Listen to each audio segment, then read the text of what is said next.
What is up, everybody? It is I, Keith Mitchell, here yet again from the Outerhaven production, and this time around I've been playing a lot of Clair Obscur Expedition 33, the phenomenal RPG that came out a couple months ago, and my friends were like, Keith, you really need to play this game, and I was like, no, I'm busy playing other games. I don't really care for this game.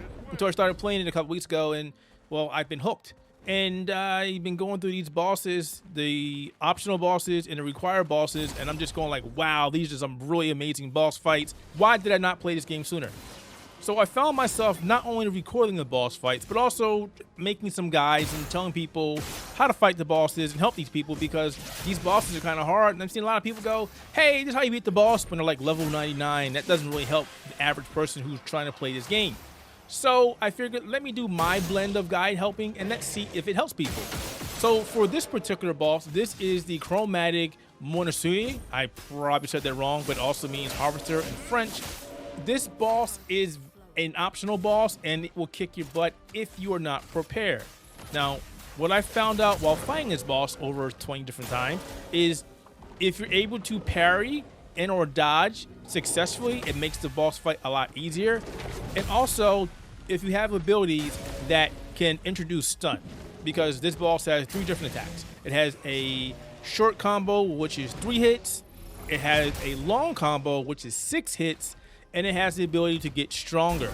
The problem with that last ability is the longer this fight goes on, the stronger this boss gets, the more it hits you, and it can literally already one-shot you if you're not prepared.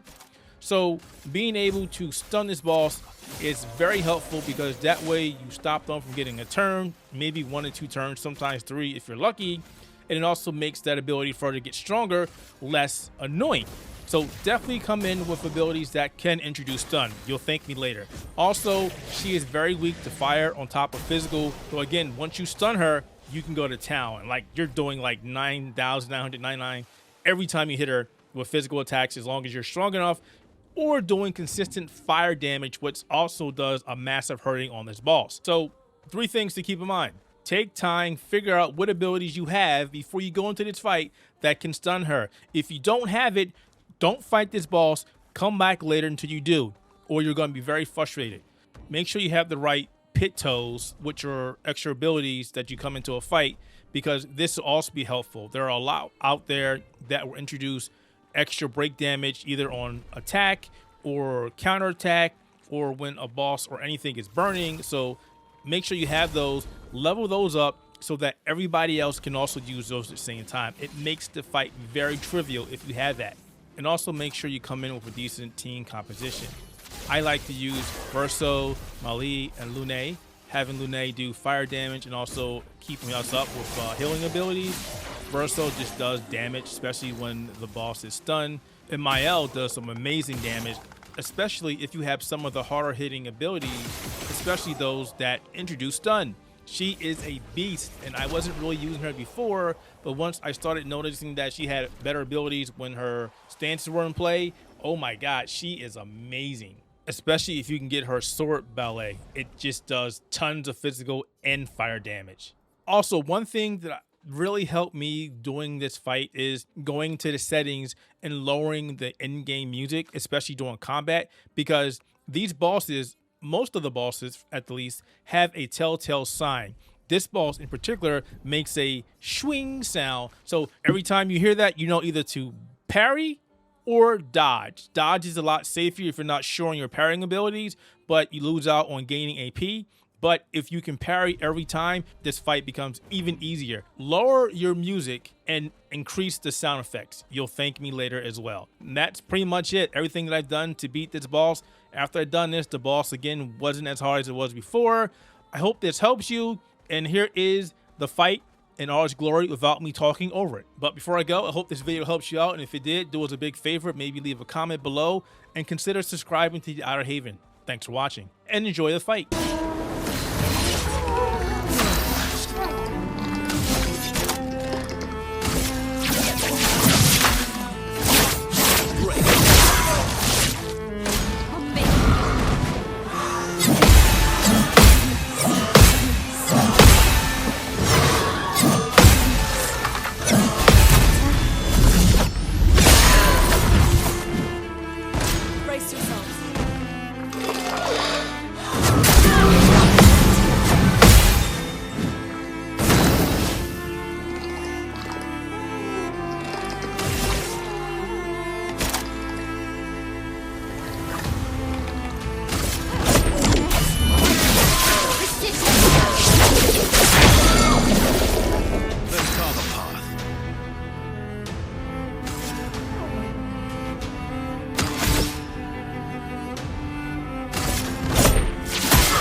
energy.